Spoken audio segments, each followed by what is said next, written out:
lagi bersama saya di minggu ke-11. Kita akan melanjutkan presentasi yang kemarin gitu ya. Kemarin kita udah bahas tentang kerajaan Islam tapi yang berada di Sumatera gitu. Dan sudah diberikan 2 contoh kemarin, itu kerajaan Aceh dan Samudra Pasai. Nah, sekarang kita akan belajar tentang tetap kerajaan Islam tapi tepatnya agak turun dikit nih, kita masuk kepada kerajaan-kerajaan Islam yang ada di bagian barat Jawa gitu, baik itu Banten ataupun itu di daerah Jawa Barat gitu. Nah, kita masuk ke bagian kedua. Kalau kalian slide pertama lihat, lalu kita akan masuk kepada kerajaan Islam di barat Jawa. Jadi kita akan ngomongin soal bagaimana sih dinamika kerajaan Islam di daerah barat, daerah Jawa bagian barat. Nah, yang kerajaan yang pertama yang akan kita bahas itu adalah Kerajaan Demak. Jadi Kerajaan Demak mulai berdiri sekitar tahun 1478. Hal ini ditemukan berdasarkan dengan jatuhnya Majapahit yang diperintah oleh Prabu Kertabumi atau Brawijaya V. Ditandai dengan cedera Sengkala, Sirna Ilang Kertaning Bumi, ada tahun 1400 Saka atau tahun 1478 Masehi. Para wali kemudian sepakat untuk menobatkan Raden Patah menjadi raja di Kerajaan Demak dengan gelar Senopati Jimbung. Ngadu Rahman, penampahan Palembang Saidin Panatagama untuk jabatan pati diangkat Ki Wanapala dengan gelar Mangkurat. Jadi setelah kejatuhan Majapahit, biasanya memang dalam proses sejarah kerajaan-kerajaan biasanya di Indonesia terutama absennya kekuasaan kemudian akan menaikkan kekuatan baru. Nah, ini terjadi di Demak ketika Majapahit kemudian runtuh. Lalu ada apa aspek politik yang terjadi di sana, ada apa aja sih? Jadi raja pertama dari Demak itu Raden Patah. Dia adalah anak dari Brawijaya V. Yang tadi dibilang ya, Brawijaya V itu adalah raja Majapahit terakhir. Itu kalau tadi kita lihat ya. Lalu dia menikah dengan Putri Campa, lalu lahir Raden Patah. Kemudian Raden Patah menjadi raja gitu ya di Demak. Kemudian Demak menang perang lawan Majapahit, menang dan berdiri sebagai kerajaan Islam terbesar di Jawa. Jadi pertama kali kerajaan Islam terbesar di Jawa itu tahun 1518, itu adalah Demak. Sejak itu Demak berkembang dan menguasai jalur perdagangan Indonesia. Kembali ya, kita bisa lihat bahwa siapa yang bisa menguasai lautan kemudian berkuasa. Ini yang menarik ya, dalam sejarah kita dulu di masa lalu, laut itu mendapatkan porsi yang sangat besar karena memang mayoritas daerah kita laut dan orang berperjalanan dengan kendaraan di laut gitu ya. Tapi sekarang tentu tidak gitu, darat dan udara tuh lebih kuat dibanding laut, padahal kita tuh mayoritas laut ya. Jadi memang kemudian pada saat itu kalau kita lihat penguasa-penguasa yang besar pada saat itu menguasai lautan itu, terutama karena berdagang juga di laut kan. Nah, Raden Patah digantikan oleh putranya Pati Unus pada 1907. Sebelum menduduki tahta di tahun 1513, Pati Unus pernah memimpin armada laut Demak menyerang Portugis di Malaka. Namun belum menuai keberhasilan. Sekembalinya di Malaka, Pati Unus mendapat sebutan Pangeran Seberang Lor atas keberanian saat Pati Unus naik tahta. Dia tidak lagi menyerang Malaka, tapi tetap memperkuat pertahanan lautnya agar Portugis tidak masuk ke Jawa. Sikap permusuhan Demak terhadap Portugis ternyata merugikan Portugis, dan pelabuhan Malaka itu disebabkan Demak tidak lagi mengirimkan barang dengannya ke Malaka. Dagangannya ke Malaka. Pedagang dari negara lain juga enggan datang ke pelabuhan Malaka. Pati Unus wafat pada 1921 dengan digantikan adiknya Trenggono. Nah, ini menarik ya, bahwa kemudian walaupun Portugis punya kekuatan besar di Malaka, mereka tetap tidak bisa menjadi lebih kuat karena tidak punya kedekatan dengan raja-raja yang ada di Jawa yang juga mensuplai barang ke sana. Jadi memang jalur perdagangan pada saat itu sangat kompleks dan dikuasai seorang Portugis gitu ya. Sebuah negara Portugis yang punya berbagai macam punya banyak koloni, dia pun kalah dengan Demak pada saat itu yang berkuasa. Nah, setelah Pati Unus meninggal, lalu digantikan oleh Sultan Trenggono, anaknya. dia melakukan banyak hal untuk bisa membendung, dia melanjutkan ya apa yang dilakukan oleh ayahnya untuk membendung kekuatan, Portugis untuk sampai ke Jawa. Nah, kepada Raja Samiyam di Sunda Kelapa itu, dia mengirim tuh si George de Abruzzo datang ke Kerajaan Sunda Kelapa kepada Raja Samiyam di Sunda Kelapa.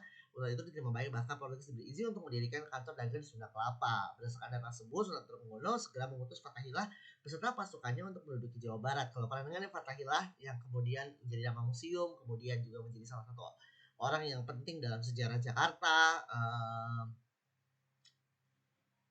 Nah, lalu kemudian menang besar mendapatkan mendapatkan Sunda Kelapa sebagai salah satu pelabuhan penting gitu ya. Setelah Sultan Trenggono meninggal nih, terus abis kemudian dari kekuasaan, nah banyak kadipaten yang melepaskan diri atau negara bagiannya ya melepaskan diri.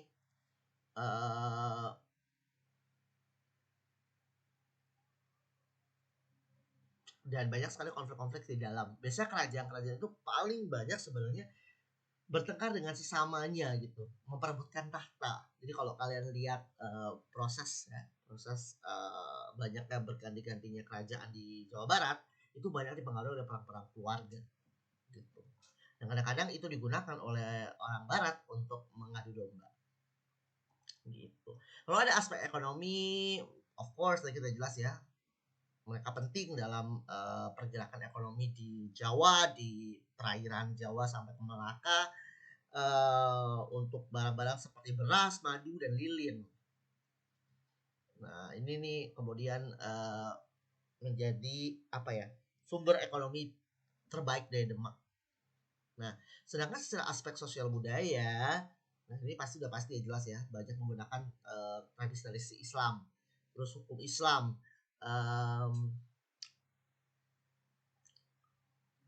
Mereka juga banyak membuat ukir-ukiran yang bergambarkan dengan tulisan-tulisan Islam. Ini kan tadi kita udah pernah bahas sebelumnya ya, bahwa kemudian Islam menjadi karakteristik tersendiri yang kemudian melebur dengan budaya asli. Salah satunya adalah melalui ukiran gitu. Ukiran kemudian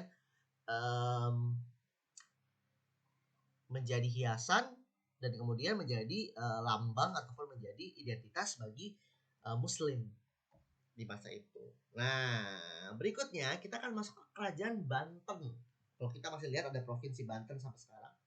Nah, semula Banten menjadi daerah kekuasaan kerajaan Pajajaran atau rajanya Samiyam mengadakan hubungan dengan Portugis di Malaka untuk membendung meluasnya kekuasaan Demak. Oleh karena itu, Sultan Trenggono dari Demak nah ini masih lanjut terus ya, mengutus Fathahillah untuk merebut Banten. Usaha itu berhasil secara gemilang.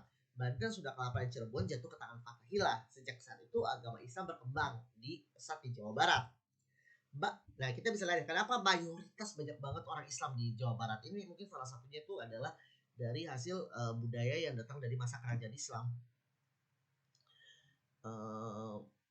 Sunda Wiwitan kalau kalian itu kan juga sebenarnya adalah pengaruh Hindu dalam budaya Sunda juga tuh ya, kalau lihat agama Sunda Wiwitan. Nah jadi dulu sebelum Islam masuk sudah ada agama-agama asli gitu. Memang Fathahillah yang kemudian terkenal dengan Sunan Gunung Jati gitu. Lalu menjadi besar di masa Sultan Hasanuddin, terus bahkan wilayah kuasanya mencapai ke Lampung, Bengkulu, dan Palembang. Kekuasaan itu penting dalam kerajaan ya. Nah, aspek politiknya apa sih? Pada masa pemerintahan Maulana Yusuf, keadaan Banten aman, tentram karena kehidupan masyarakatnya diperhatikan. Sang Sultan melaksanakan pembangunan kota, membuat benteng, dan membangun istana. Bidang pertanian juga diperhatikan, salah satunya dengan membangun saluran irigasi. Terus setelah Sultan Muhammad Maulana Yusuf wafat pada 1580, diganti oleh saudaranya yang mendapat pendidikan di Istana Kalinyamat atau Jepara. Namun ketika ingin menggantikan kakaknya itu ditolak gitu. Lalu adalah kembali lagi ya, perang saudara selalu terjadi dalam istana sendiri karena perebutan tahta. Para pengawal di Jepara terdesak masuk merasa gagal. Setelah itu Sultan Maulana Yusuf Maulana Muhammad yang baru berusia 9 tahun diangkat menjadi raja dan gelar Ratu Banten di bawah perwalian Mangkubumi gitu. Masa pemerintahan Sultan Muhammad berlangsung 1580 sampai 1605. Pada masa itulah pedagang Belanda berapa kali tiba di Banten. Pada 1596, 1605 Sultan Mataram memimpin armadanya merebut Palembang, tetapi gagal. Bahkan ia sendiri tewas dalam pertempuran di Palembang. Penggantinya adalah Abdul Mufakir yang masih kanak-kanak. Abdul Mufakir dalam menjalani pemerintahan Damingi Wali, yaitu Rana Menggala. Selama pemerintahan Rana Menggala, perdagangan Banten berkembang pesat. Para pedagang Muslim tidak lagi berdagang di Malaka, tetapi Banten. Hal itu disebabkan Malaka jatuh ke tangan Portugis. Setelah Pangeran Rana Menggala wafat pada 1624, Banten mengalami kemunduran. Banten mencapai puncak kejayaan kembali pada masa pemerintahan Sultan Ageng Tirtayasa. Gitu. Jadi kerajaan tuh bisa naik turun tuh. Seperti juga mungkin konsep negara lebih settle ya, karena tidak sistem mengokupasi itu udah jarang terjadi saat ini gitu. Walaupun mungkin di tempat-tempat lain masih ada ya, cuma mengokupasi suatu daerah saya rasa itu banyak berkembang di masa kerajaan. Nah, Banten tumbuh menjadi pusat perdagangan dan pelayaran yang ramai karena menghasilkan lada, pala, dan tuh kalau sosial budaya ekonomi juga bagus tuh. Dia ada pala itu penting banget ya, dan pala itu penting banget. Lada juga itu penting banget. Jadi kita tahu ya bahwa lada dan pala yang ada di barat sana tuh banyak melalui eksploitasi di sini.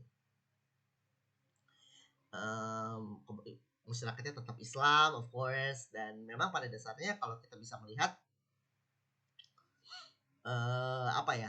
kerajaan Islam itu memang ya Islam gitu budayanya, satu corak gitu, jarang banget bercampur seperti Hindu dan Buddha.